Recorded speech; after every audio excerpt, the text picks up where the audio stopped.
You have access to two types of knowledge. One is rational, which is logic and intellect. The second is intuition, which is the feeling you get when you just know something, even if there's no evidence for it. This is part 2 of the story called The 3 Lines a Buddhist Told Me During My Healing Journey. If you haven't seen part 1 yet, please go down and watch it, because otherwise none of this will make sense. Neuroplasticity is a pretty big word, but all it means is that the brain can form new connections, which means that you can break old patterns and create new ones for yourself. It's like deciding that you no longer want to take the old same road you've been traveling, but instead you want to carve your own path, a healthier, more scenic, intentional path that you choose, not that was given to you. Creating a new path for yourself is a 3-step process. It takes awareness, understanding, and action. The easiest way to build awareness is to ask, what's happening right now? So you're going to get is going to be some type of feeling. Let's say the feeling you're getting is anxiousness. Goal is to not just label, but be very specific, because that's what we need to build self-awareness. So ask myself, what does it mean to be anxious? What was happening before I started feeling anxious? What triggered it? How is it showing up in my actions? How is it showing up in my feelings and my thoughts and in my body? Once you're aware, you can move to understanding. I've found that there's 2 kinds of knowledge. One is rational and one's more intuitive.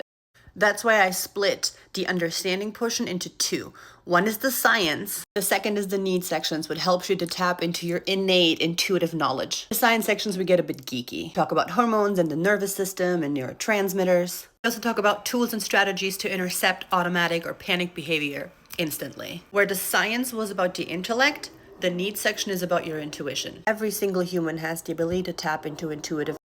That moment where we just knew something was true, even without evidence. Unlock that wisdom by paying attention to what we actually need. The skill we're building here is learning to trust ourselves and listen to ourselves. You already know what you need. You don't have to ask anybody else. This just helps you remember that. Taking action, which is the third and most crucial part of carving new pathways for yourself, is taking the knowledge, both rational and intuitive, that you have acquired and putting it into practice and applying it.